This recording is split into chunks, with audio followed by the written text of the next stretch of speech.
All right, today we are deconstructing a masterpiece. We're going to see how one of the greatest poets ever took a super simple image and used it to unlock some of life's biggest ideas. Let's get into it. And it all starts right here. I mean, think about it. A bird just came down the walk. It's a simple, everyday thing you've probably seen 1,000 times, right? A bird, just hopping along a path. It's so ordinary we barely even notice it. But what did the poet really see? Well, Emily Dickinson didn't just see a bird. No way. She saw a whole universe of ideas packed into this one tiny moment. She saw this incredible drama of fear and freedom and beauty and raw survival, all playing out right there in front of her. Okay, so let's start right where she does, with this bird on a walk. We're going to break down how she takes this super ordinary moment and turns it into something that you just can't forget. All right, so check this out. Let's look at the first tool in her toolkit. How does she make this little creature feel, well, relatable, almost human even? So to pull us into the bird's world, she uses this really powerful literary device. You've probably heard of it. It's called personification. Basically, she gives the bird human qualities, human-like characteristics. She doesn't just describe it, she brings it to life. Like this line right here, "He stirred his velvet head." You see?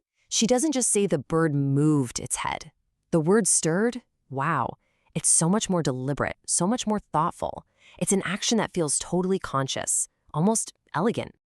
And that one word choice, it's brilliant. It completely changes how we see this bird. All of a sudden, it's not just some animal, it's a character. It has a personality, gentle, soft, totally composed. And that word velvet? This is a fantastic example of something called tactile imagery. Tactile means touch. So the word velvet doesn't just tell you what the head looks like, it makes you imagine what it would feel like. See how that just deepens the whole calm, gentle vibe she's building? Okay, so we're building here. Dickinson doesn't just stop at giving the bird a personality. Now she starts painting this incredibly vivid picture of its inner world, and she does it using comparison to get at a much deeper truth. So now she zooms in on the bird's eyes, and check out this comparison she makes. They looked like frightened beads. I mean, why beads and why frightened beads? It's such a weird, specific image, isn't it? Well, here's why it's so perfect. That one single line captures the bird's entire state of being.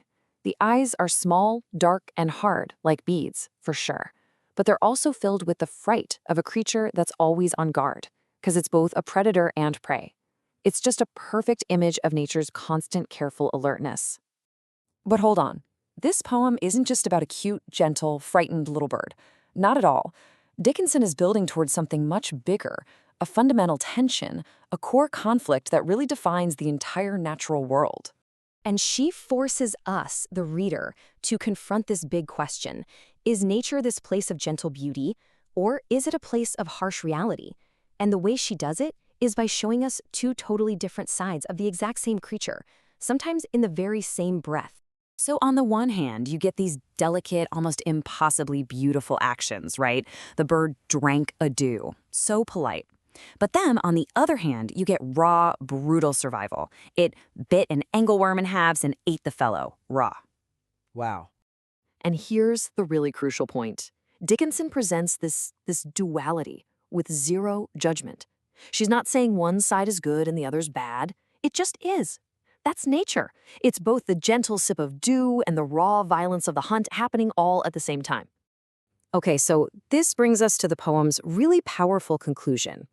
This is the moment where the world of humanity and the world of nature finally meet, and a choice has to be made. So the speaker, who's been this quiet observer the whole time, finally decides to do something. They try to connect, They offer the bird a crumb of bread, which is such a human thing to do, right? A gesture of kindness, of trying to tame something. But the bird's response? It's a huge statement. It completely ignores the easy meal. By flying away, it's choosing its own wildness, its own independence, over the comfort and, let's be honest, the control that the human world is offering. The message is clear. Nature doesn't want or need to be tamed. And get this, the way she describes its flight is one of the most beautiful and famous metaphors in all of poetry. The movement is compared to oars, dividing the ocean. Just stop and think about that image for a second. It's not a frantic, messy flutter. It's a completely smooth, totally silent, effortless motion.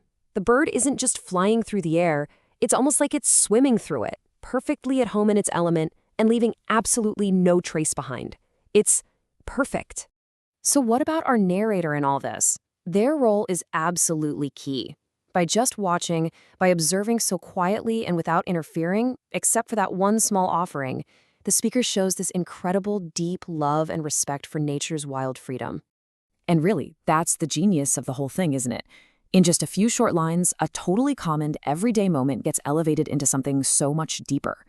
It's a total masterclass in the power of just paying attention, of finding the profound in the completely ordinary.